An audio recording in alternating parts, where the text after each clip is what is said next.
అందరికీ వందనాలండి. బాగున్నారా? మంచిది. హెబ్రీలకు రాసినటువంటి పత్రిక 10వ అధ్యాయము మొదటి వచనం నేను చదివి వినిపిస్తాను. అది నేడు మన జీవితాలకు ఎలాగా అన్వయించబడుతుందో,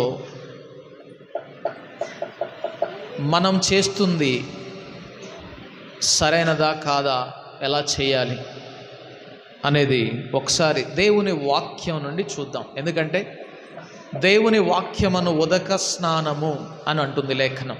అంటే వాక్యంతో కడుగుకోవాలి. మనం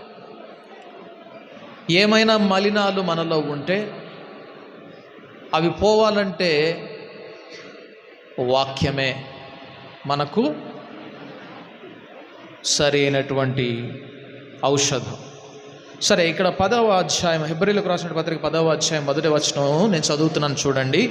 ధర్మశాస్త్రము రాబోవుచున్న మేలుల ఛాయ గలదియే గాని ఆ వస్తువుల నిజస్వరూపము గలది కాదు గనుక ఆ యాజకులు ఏటేటా ఎడతెగకుండా అర్పించు ఒక్కటే విధమైన బలులు వాటిని తెచ్చువారికి ఎన్నడును సంపూర్ణ సిద్ధి కలుగజేయవు.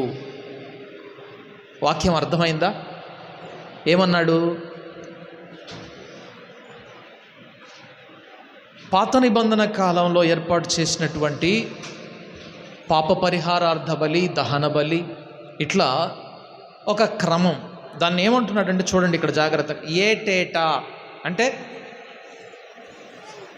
ప్రతి సంవత్సరం, ఎడతెగకుండా అంటే ఏ ఒక్క సంవత్సరం కూడా ఆపకుండా అర్పించు ఒక్కటే విధమైన బలులు,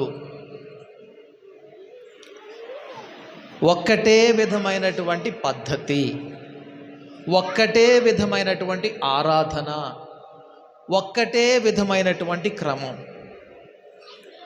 అర్థమవుతుందా నేను చెప్తున్నటువంటి మాట? ఒక్కటే విధమైనటువంటి పద్ధతి, ఒకటే విధమైనటువంటి ఆరాధన, ఒకటే విధమైనటువంటి పద్ధతి ప్రతి ఏటా ఆపకుండా చేస్తే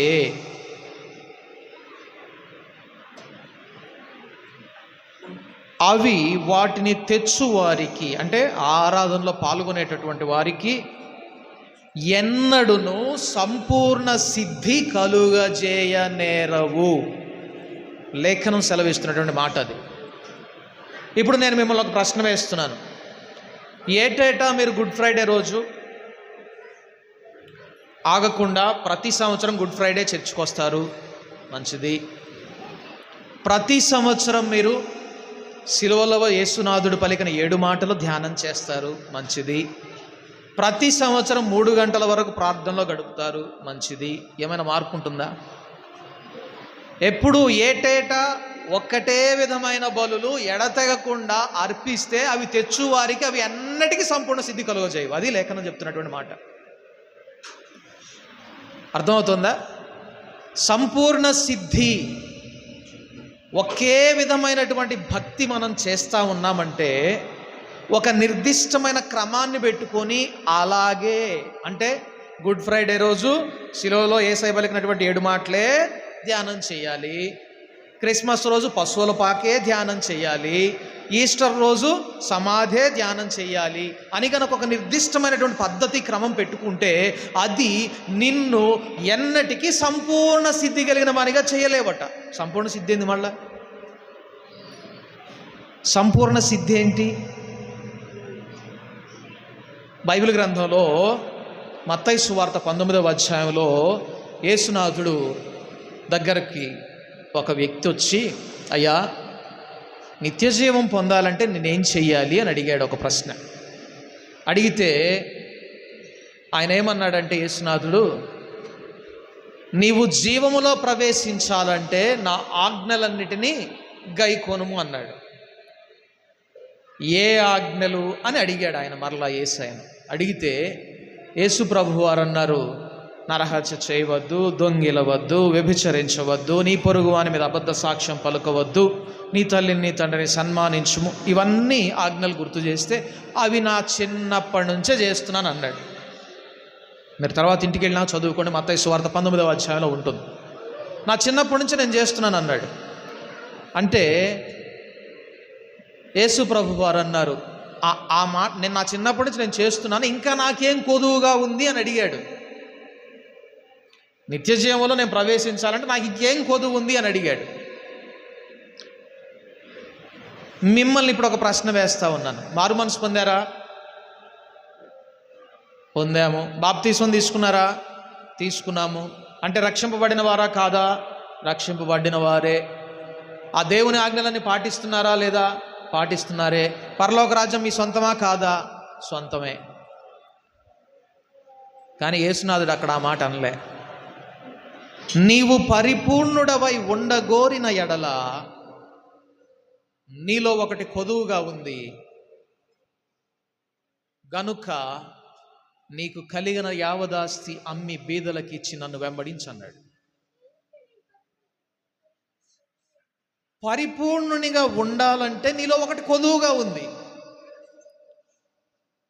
అతడు దేవుని ఆజ్ఞలన్నింటిని పాటిస్తున్నాడా? ఎస్, పాటిస్తున్నాడు. ఏ పాపమన్నా ఉందా అతనిలో? లేదు.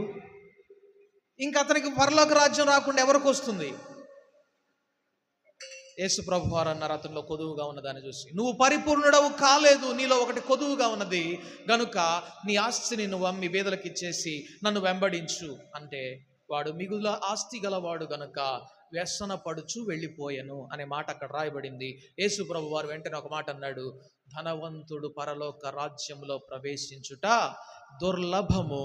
ఇంకా ఒక మాటలో చెప్పాలంటే సూది బెజ్జములో ఒంటె దూరడం సులభం, కానీ పరలోక రాజ్యంలో ధనవంతుడు చేరడం సాధ్యం కాదా అన్నాడు. ఇప్పుడు మొదటి నుండి చిన్ననాట నుండి దేవుని ఆజ్ఞలన్నీ పాటిస్తూ వచ్చిన వాడు పరలోకాన్ని స్వతంత్రించుకున్నాడా? పరలోకాన్ని పోగొట్టుకున్నాడా? చెప్పండి. పరలోకాన్ని స్వతంత్రించుకున్నాడా? పరలోకాన్ని పోగొట్టుకున్నాడా? ఎందుకు పోగొట్టుకున్నాడు? అతడు పరిపూర్ణునిగా లేడు. ఇప్పుడు చెప్పండి, పరలోక రాజ్యంలో పరిపూర్ణులే చేరతారా లేక దేవుని ఆజ్ఞలు పాటిస్తా మారు మనసు పొంది బాప్తీసం తీసుకుంటే చేరతారా? చెప్పండి. అర్థమవుతుందా నేను చెప్తున్నది? పరిపూర్ణులే దేవుని రాజ్యంలో ప్రవేశిస్తారా? మారు మనసు పొంది బాప్తీసం తీసుకుంటే నేను పరలోక రాజ్యానికి స్వతంత్రించుకున్న వాళ్ళం అయిపోతామా? కాదు. పరిపూర్ణుడవైతేనే నువ్వు దేవుని రాజ్యంలో ప్రవేశించగల. అది సంపూర్ణ సిద్ధి అంటే. సంపూర్ణుడు అవుతేనే నువ్వు దేవుని రాజ్యంలోనికి ప్రవేశించగలుగుతావు. అంతేగాని మారు మనసు పొంది బాప్తీసం తీసుకొని దేవుని రాజ్యానికి వెళ్తే నేను వారసుని అయిపోయాను, నేను గుడ్ ఫ్రైడే రోజు చర్చికి వెళ్ళాను, క్రిస్మస్ రోజు చర్చికి వెళ్ళాను, ప్రతి ఆదివారం చర్చికి వెళ్తాను, బలలో చేయి వేస్తానని కనుక భ్రమపడితే నువ్వు పరలోక రాజ్యానికి వారసుడు కాలేవు. నువ్వు పరిపూర్ణుడవు కావాలి. పరిపూర్ణుడు అవ్వాలంటే ఏటేటా ఎడతెగక ఒకే విధమైన బలి అర్పించకూడదు. అంటే మీరేం చేస్తారు? గుడ్ ఫ్రైడేకి ప్రతి సంవత్సరం మీ ఊళ్ళో, మా ఊళ్ళోనా సిలువ ధ్యానం చేస్తాం, మా పాస్టర్ గారు సిలువ ఎత్తుకుంటారు, 7 మాటలు ఒక్కొక్కళ్ళకి ఒక్కో మాట ఇస్తారు, ఒక్కొక్కళ్ళు ఒక్కో మాట ప్రార్థన చేస్తాం. ఇదేనా ఎప్పుడు? నువ్వెప్పుడు పరిపూర్ణత వైపుకి అడుగు పెడతావు?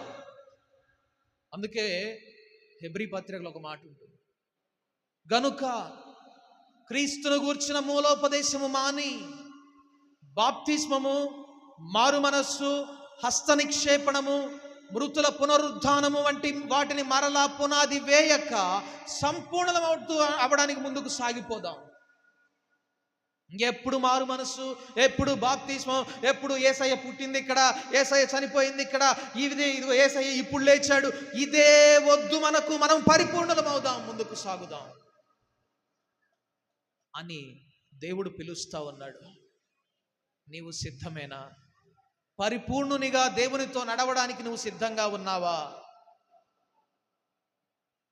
నా మొదటి ప్రశ్న. నీవు పరిపూర్ణుడవై ఉండగోరిన యెడల నీలో కొదువుగా ఉన్నది ఏదో దేవుని దగ్గర కూర్చొని అడుగు. లేనట్లయితే నువ్వు దేవుని ఆజ్ఞలు, దేవుని ధర్మశాస్త్రం అంతా గైకొనినా కూడా అక్కడ దేవుని రాజ్యాన్ని పోగొట్టుకున్న వాని వలె నువ్వు కూడా పోగొట్టుకున్న సందర్భంలో ఉంటావు. కనుక ప్రభువా నన్ను పరిపూర్ణునిగా మార్చు. నేను ఇంకా ఏబిసిడీల దగ్గరే ఉండిపోయానయ్యా. సంపూర్ణని నేను అవ్వాలని కోరుకుంటున్నాను. నాలో కొదువుగా ఉన్నదేంటి? ఎప్పుడు ఇదే పద్ధతిని వెళుతున్నానా నేను వెంబడించడానికి? నాలో క్రొత్తదనం ఏది? చిగురు ఏది? నేను ఎదిగి ఫలించాలని కోరుకుంటున్నానని దేవుని వైపు తిరిగి అడగాలి మనం. అప్పుడే మనం దేవుని రాజ్యంలో చేరతాం. అది గుర్తుపెట్టుకోండి. మారు మనసు పొంది బాప్తిస్మం తీసుకున్నంత మాత్రాన నీకు కర్చీఫ్ వేసేసినట్టు కాదు పరలోకంలో. ఆర్టీసీ బస్సులో కర్చీఫ్ వేసి కూర్చున్నట్టు కాదు. అందుకే ఏమన్నాడంటే, మొదట నుండి మనకుండిన దృఢ విశ్వాసము అంతము మట్టుకు చేపట్టిన ఎడలనే మనం ఆయన ఇల్లు అన్నాడు.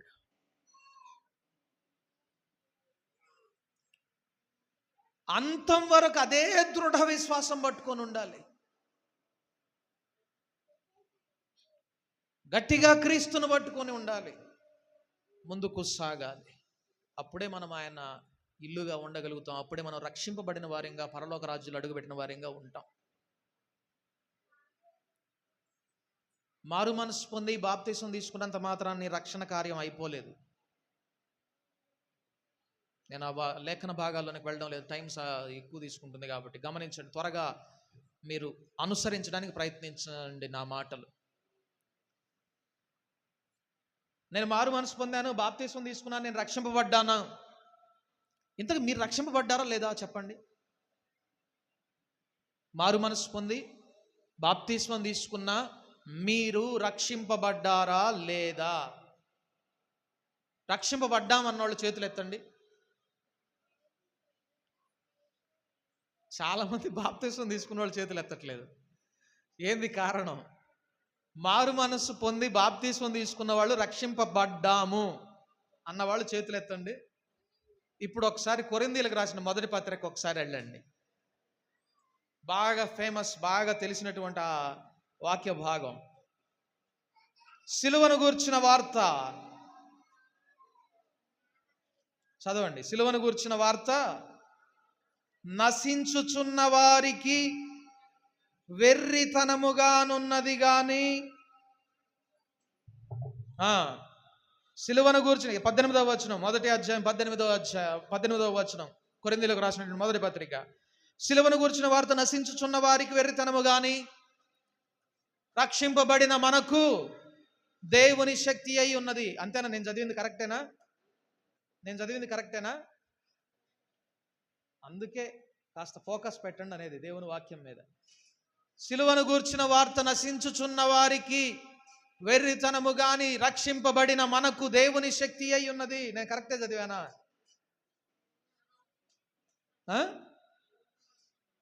ఏదన్నా దేవుని శక్తి అయి ఉన్నది కరెక్టే.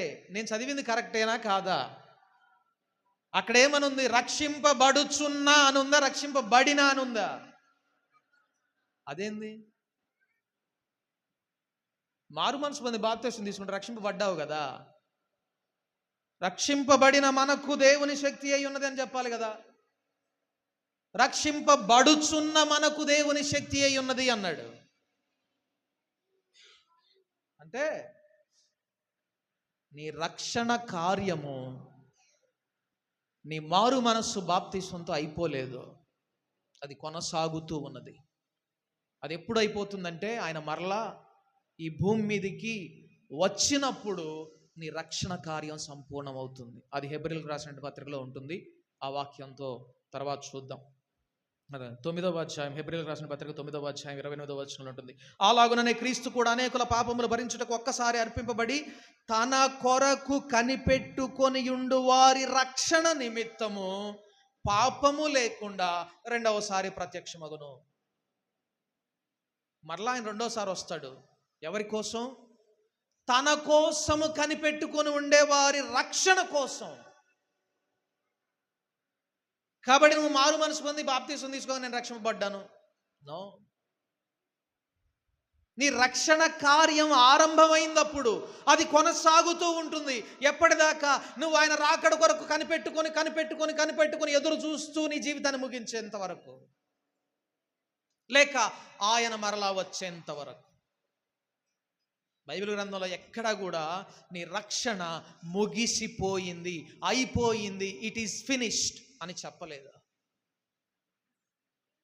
సిలువలో యేసు ప్రభు వారు పలికాడంతే, ఇట్ ఈస్ ఫినిష్డ్ అని. కానీ నువ్వు కాదు. నీ రక్షణ కొనసాగుతూ ఉండాలి. నీ రక్షణ నువ్వు దృఢంగా పట్టుకోవాలి. అంతవరకు నువ్వు దాన్ని అలాగా పట్టుకుంటేనే నువ్వు రక్షింపబడతావు. ఆయన మరలా వచ్చేంత వరకు నువ్వేం చేయాలి? ఇప్పుడు కనిపెట్టుకొని ఉండాలట, ఎదురు చూస్తూ ఆయన కొరకు. కనిపెట్టుకుంటున్నావా మరి? నాథా నీ రాకడ ఎప్పుడు? నేను నిన్ను చూడాలని ఆశతో ఎదురు చూస్తా ఉన్నాను అని కనిపెట్టుకుంటున్నారా? కాబట్టి సిలువను గూర్చిన వార్త రక్షింపబడుచున్న మనకు దేవుని శక్తి. దేవుని శక్తి ఏంటి? సిలువను గూర్చిన వార్త. సిలువను గూర్చిన వార్త. ఆ సిలువను గూర్చిన వార్త ఏంటో సంక్షిప్తంగా మీరు ఒకసారి చూసుంటారు. నేను ఒకసారి సంక్షిప్తంగా చెప్పడానికి ప్రయత్నం చేస్తాను. మొట్టమొదటగా యేసు ప్రభు వారు పలికినటువంటి మాట, తండ్రి వీరేమి చేయుచున్నారో వీరెరుగరు గనుక వీరిని క్షమించు. సిలువ వార్త క్షమాపణతో ఆరంభమవుతుంది.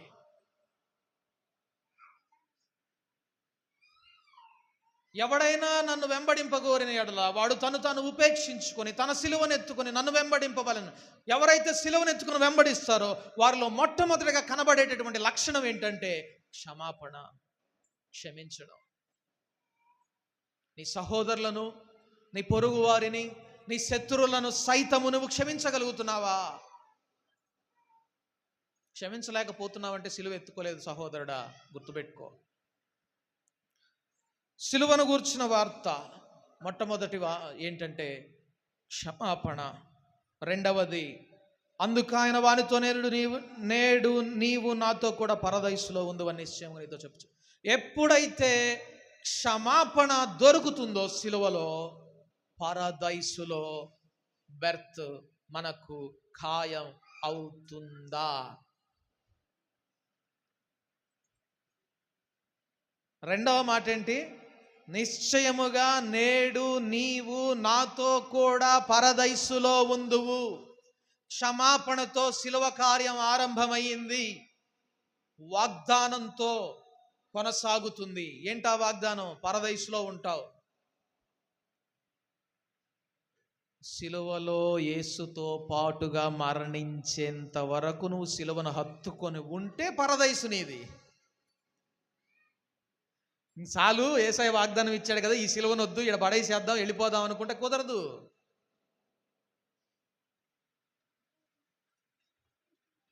అంతం వరకు నీ సిలువను ఎత్తుకొని ఆయన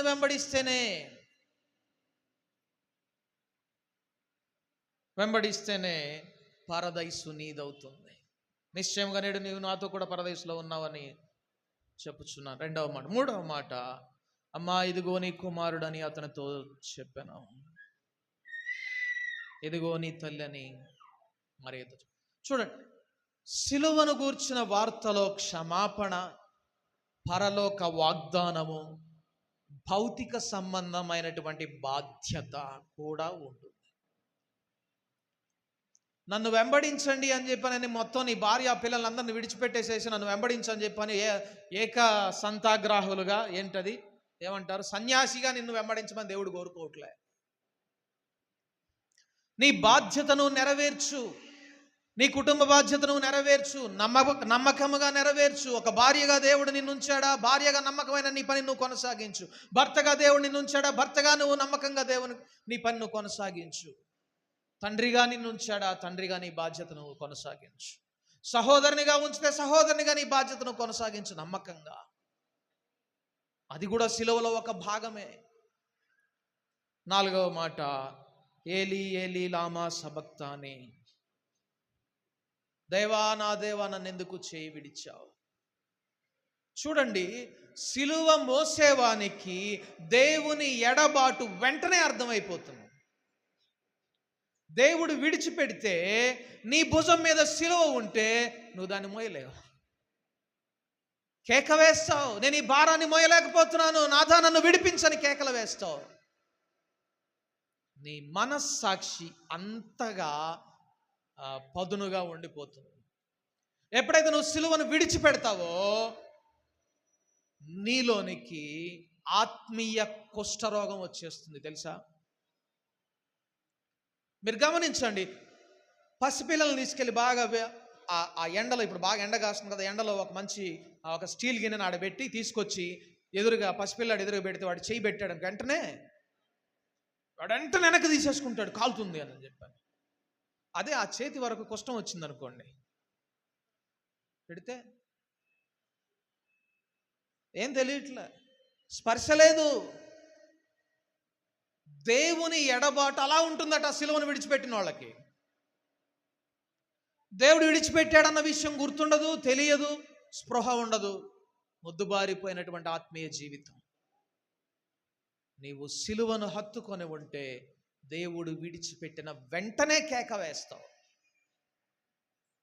అది 4వ మాట ద్వారా మనం నేర్చుకోవాల్సింది. సిలువను గూర్చిన వార్తలో 4వ మాట అది.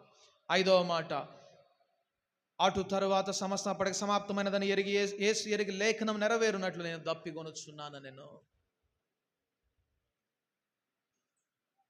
చాలామంది దీన్ని ఆత్మీయ దాహం, ఆత్మల దాహం అని చూపిస్తారు. కాదు, ఆయన నిజంగానే దాహం కొన్నాడు. యేసుప్రభువును గురించి యోహాను రాసినటువంటి పత్రికలో ఉంటుంది, ఆయన రక్తము మరియు నీళ్లతో వచ్చాడట. రక్తము నీరు ఆయనను గురించి సాక్ష్యం ఇస్తున్నాయి అని యోహాను భక్తుడు అంటాడు. అలాంటి ఆయన రక్తం పోయింది, నీళ్లు పోయినాయి, ఆయన దప్పికొన్నాడు. జీవజలముల ఊట అయినటువంటి ఆయనలో జీవజలం పోయింది కంప్లీట్గా.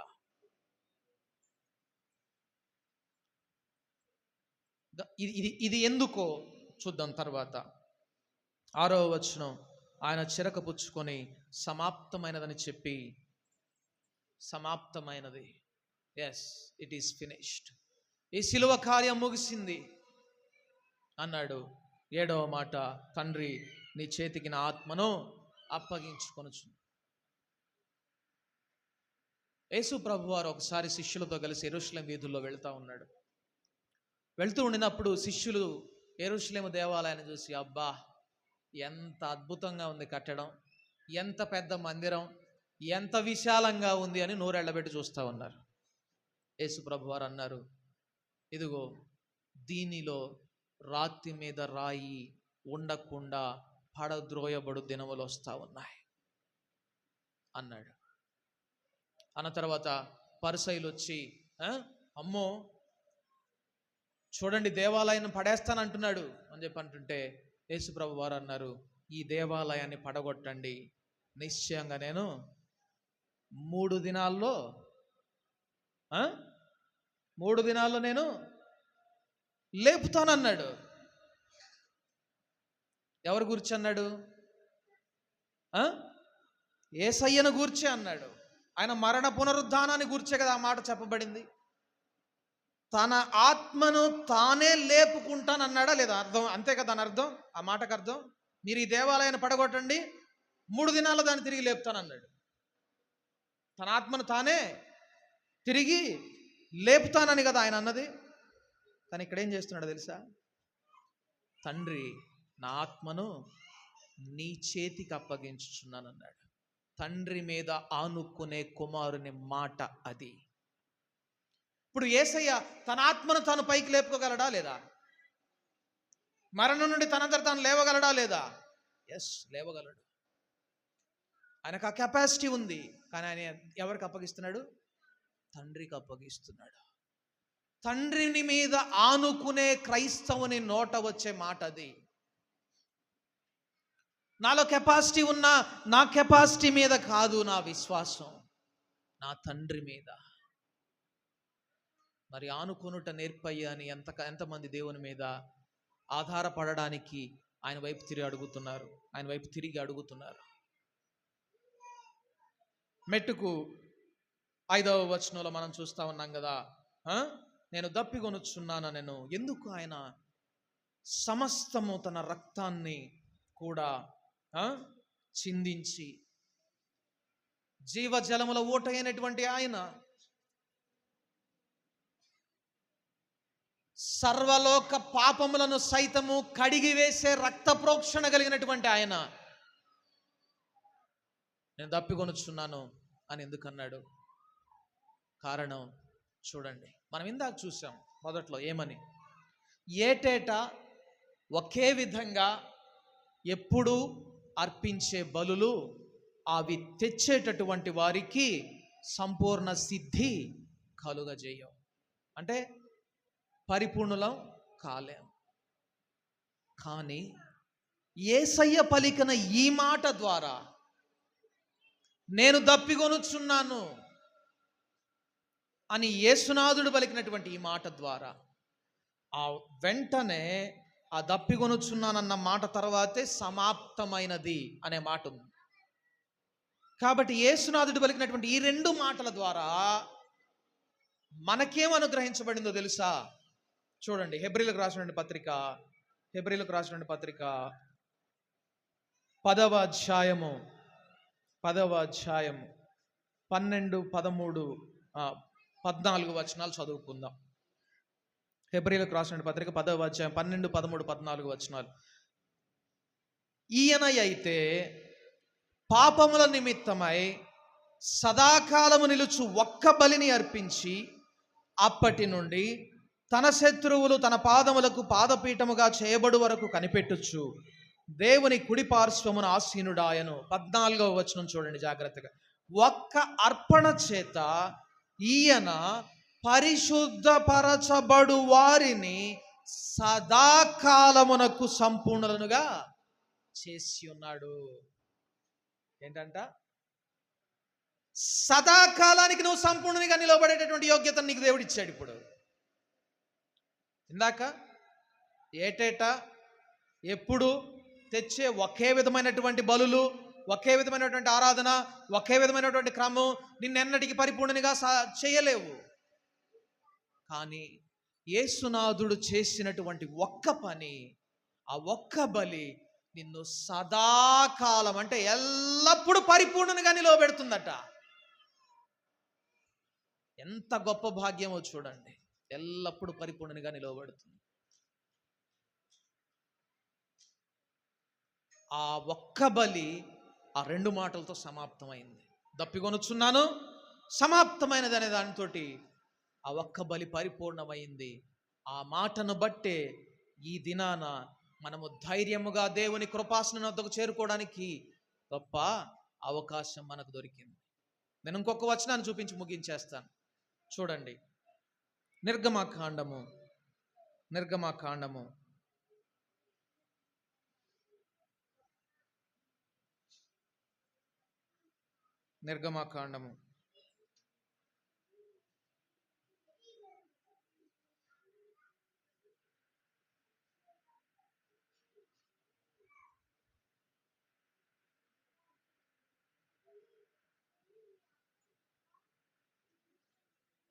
20వ అధ్యాయం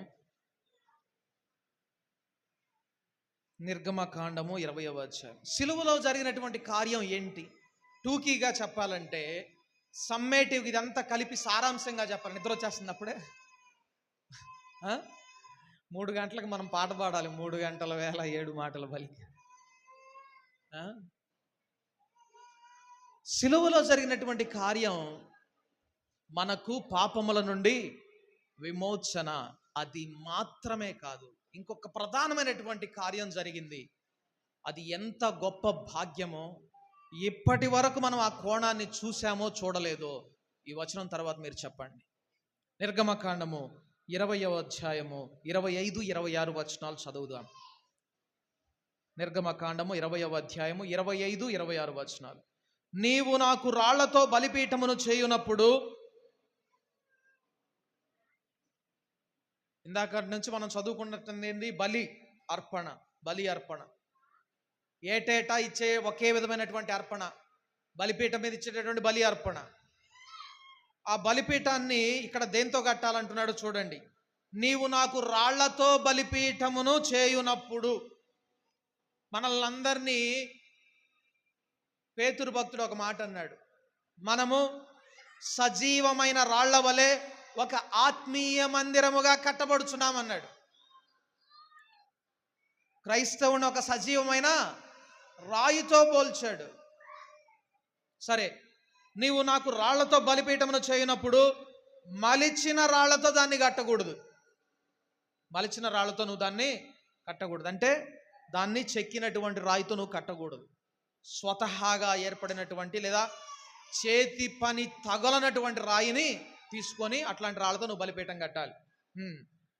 మలిచిన రాళ్లతో దాన్ని కట్టకూడదు.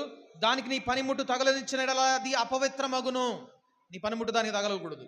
మరియు 26వ వచనం చూడండి. నా బలిపీఠము మీద నీ దిగంబరత్వము కనబడకయుండునట్లు మెట్ల మీదుగా దానిని ఎక్కకూడదు. ఏంది? బలిపీఠం మీద దిగంబరత్వం కనపడకుండా ఉండాలంటే మెట్ల మీదుగా బలిపీఠం ఎక్కకూడదు. ఇంకెట్టెక్కాలి?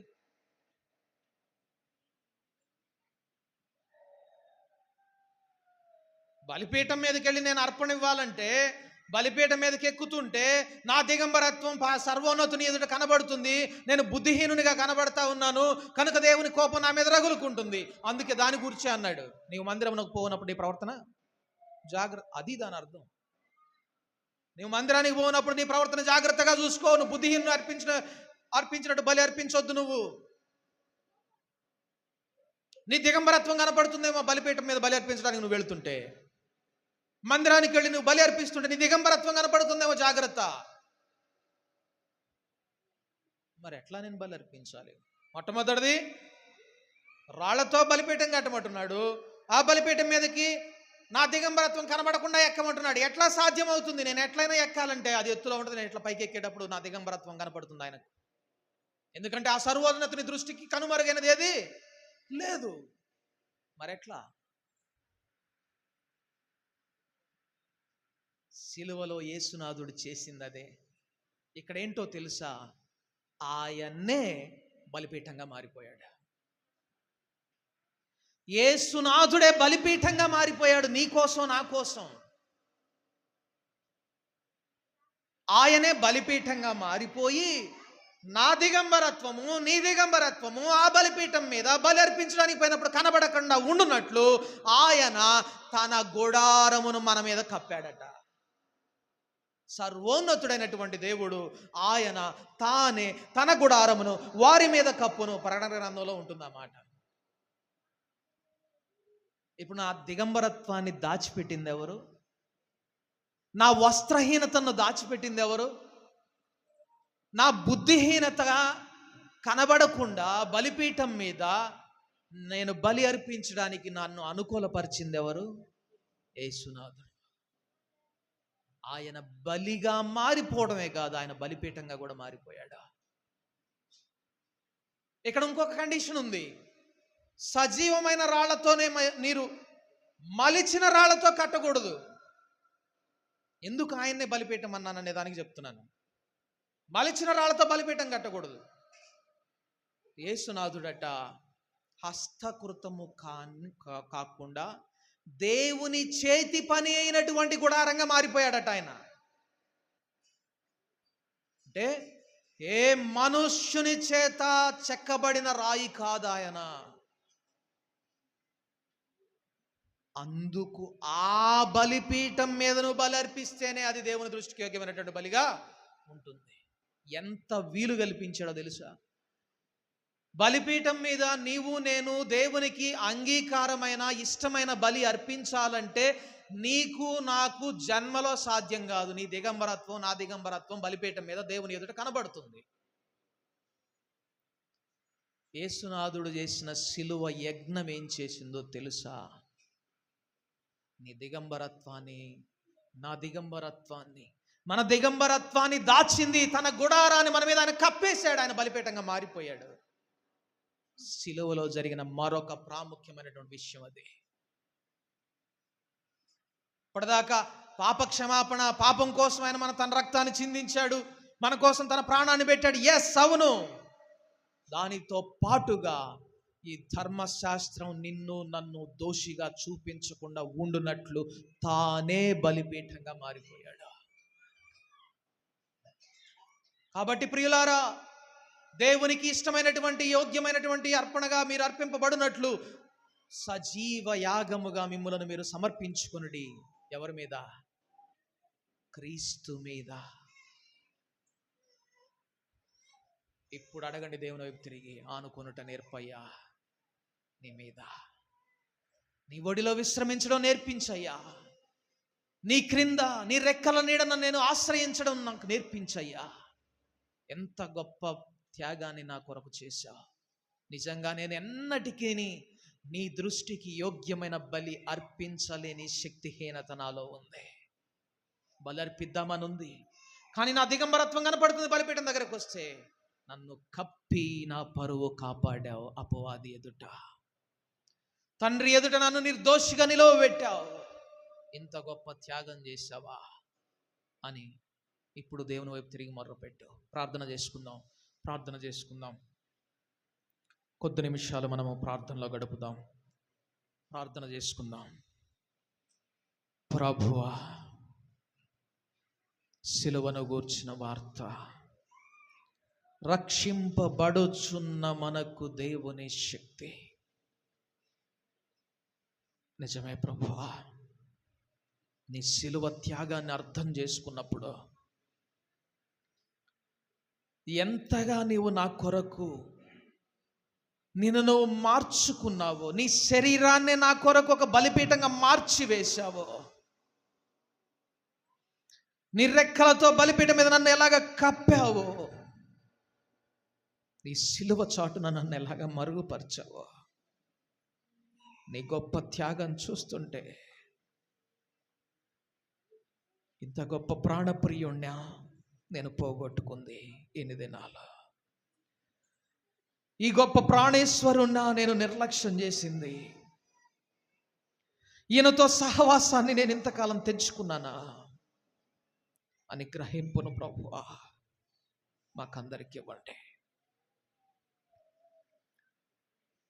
బలిపీఠం మీద బలి అర్పించలేని అశక్తత నేనెన్నటికీ నీ దృష్టికి యోగ్యమైనటువంటి అంగీకారమైనటువంటి బలి అర్పించలేనయ్యా. ఎందుకంటే నీ దృష్టికి దాచబడినది, మరుగు చేయబడింది ఏది లేదు కదా. నా బుద్ధిహీనత, నా అతిక్రమము, నా దోషము ఎల్లప్పుడూ కనబడతాయి. కానీ ప్రభువా, నీవే బలిపీఠంగా మారిపోయి నా కోసం హస్తకృతము కాని దేవుని చేతిపైనటువంటి నీ శరీరాన్ని నా మీద నువ్వు కప్పి నీ సిలువ చాటున నన్ను మరుగుపరిచి నా తండ్రి అయినటువంటి దేవుని యొక్క సింహాసనం ఎదుటకు ధైర్యముతో చేరేటటువంటి భాగ్యాన్ని ఇచ్చావే. ఎంత గొప్ప త్యాగం ప్రభువా. నీ త్యాగాన్ని నేను ఎన్నడూ నిరర్థకం చేయకూడనట్లు సిలువను హత్తుకొని వెంబడించేవానిగా నన్ను మమ్మల్ని అందరినీ చేయి. రక్షింపబడుతున్న వ్యక్తులంగా, రక్షింపబడుచున్నటువంటి విశ్వాస సమూహంగా మేమందరం ఉండునట్లు, అంతం వరకు ఈ రక్షణ దృఢముగా పట్టుకొని నేను వెంబడించినట్లు ప్రభువా మమ్మల్ని అందరూ మీరు సిద్ధపరచండి. ఈ గొప్ప రక్షణను ఎవ్వరూ నిర్లక్ష్యం చేయని యొద్దయ్యా. బలిపీఠముగా మారిన నా యేసయ్యా,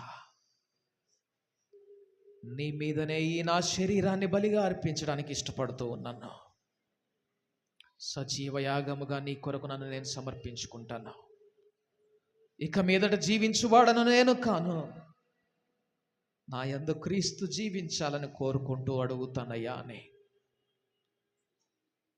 మేమందరం నీ వైపు తిరిగి ప్రార్థిస్తూ ఉండగా, ప్రభువా నీ ఆత్మకార్యాన్ని మా అందరిలో మీరు జరిగించమని, మా ప్రార్థన ఆలకించమని, చేరి వచ్చిన ప్రతి ఒక్కరిని ప్రభువా మీరు దర్శించమని, ఏటేటా ఒకే విధమైనటువంటి బలిగా కాక దేవుని దృష్టికి అంగీకారమైనటువంటి యోగ్యమైనటువంటి బలిని అర్పించే వారిగా, బుద్ధిహీనునిగా బలి అర్పించుట కంటే సమీపించి ఆలకించుట శ్రేష్టమని, సర్వోన్నతుడమైనటువంటి నీ మాటలు వినడానికి నీ సన్నిధిని సమీపించి చెవియొగ్గి మాట విని లోబడేటటువంటి వారిగా మమ్మల్ని అందరినీ చేయమని, ఆ ప్రార్థన ఆలకించమని యేసు నామమునందు ప్రార్థించి అడిగి వేడుకుంటున్నాము తండ్రి, ఆమేన్.